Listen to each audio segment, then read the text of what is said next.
Hello friends, my name is Sitendra Chaudhary and I welcome to all of you to iTube classes. Friends, हमारी country में reservation एक बहुत ही गर्म और बहुत ही इंपॉर्टेंट मुद्दा है। पॉलिटिकल पार्टीज इलेक्शन के टाइम पे जो है अपनी वोट बैंक की राजनीति के लिए और एक पर्टिकुलर कास्ट की वोट लेने के लिए उस पर्टिकुलर कास्ट के लिए जो है रिजर्वेशन की घोषणाएं कर देती है।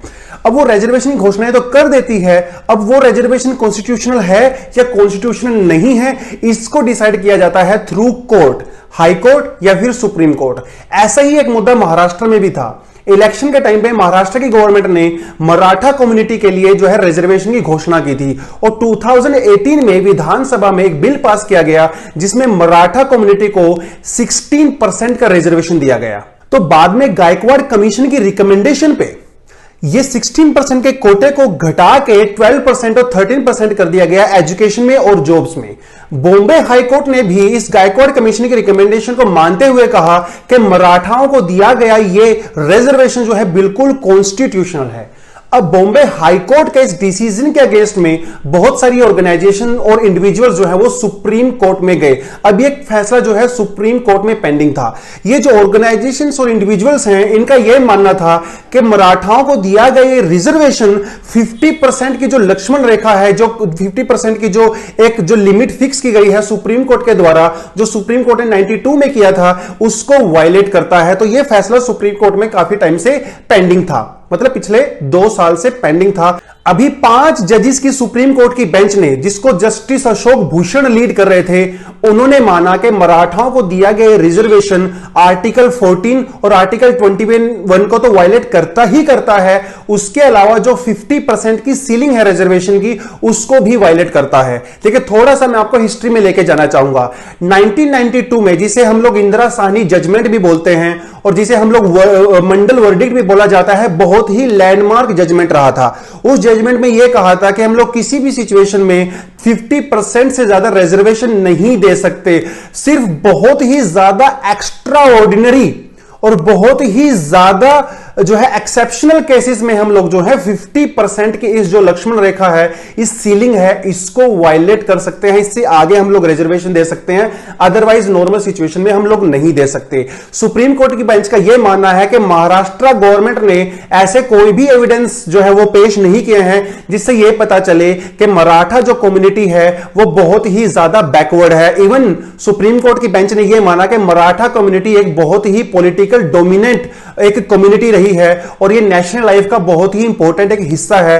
तो हम लोग किसी भी तरह से मराठा कम्युनिटी को बैकवर्ड नहीं मान सकते। उसकी वजह से ये 50% का जो सीलिंग है उसको आप वायलेट नहीं कर सकते और यह सिचुएशन एक्स्ट्रा ऑर्डिनरी नहीं है।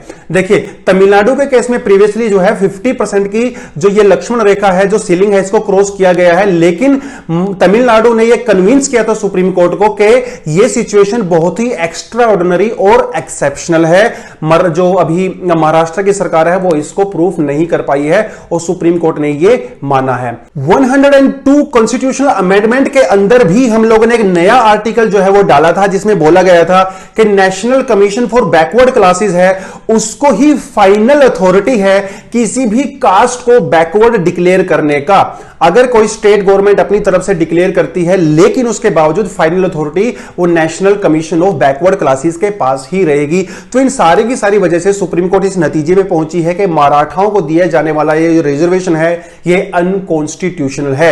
लेकिन ये तो 2018 से चल रहा था, तो कुछ लोगों ने, जो स्टूडेंट्स हैं जिन्होंने ऑलरेडी एडमिशन लिए है पोस्ट ग्रेजुएशन में या 2020 से पहले जो एडमिशन ले चुके हैं, वो उनको ये इंपैक्ट नहीं करेगा। लेकिन जो अभी फ्यूचर में जो एडमिशन होंगे, जो कॉलेजेस वगैरह में या फिर जॉब्स के लिए जो भी रिजर्वेशन होगा उसमें ये लागू होगा। फ्यूचर में कोई भी किसी भी तरह का मराठा रिजर्वेशन नहीं दिया जाएगा। अब इसके जो रिएक्शन में है वो वहां की सरकार ने कहते हैं कि उद्धव ठाकरे जी ने का ये मानना है, उन्होंने ये कहा कि ये जो है बहुत गलत हुआ है और सेंट्रल गवर्नमेंट को इसमें इंटरवीन करना चाहिए।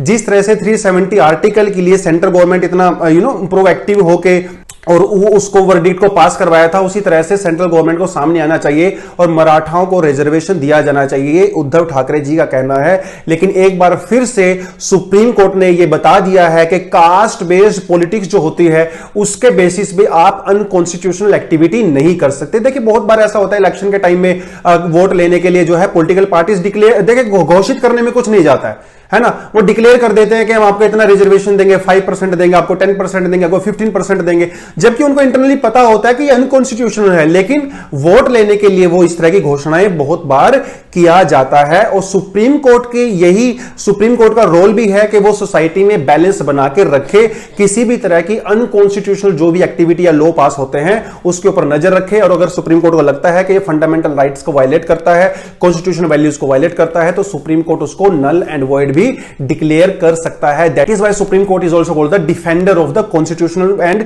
Fundamental rights of the people. तो दोस्तों आज के टॉपिक में इतना ही। अगर आपको वीडियो पसंद आया तो इसे लाइक जरूर करें, अपने दोस्तों के साथ शेयर जरूर करेंगे, और हां बेल आइकन पे जरूर क्लिक करें ताकि फ्यूचर में कोई भी हमारा वीडियो आए तो सबसे पहले नोटिफिकेशन आपको मिले। Thank you very much and all the best.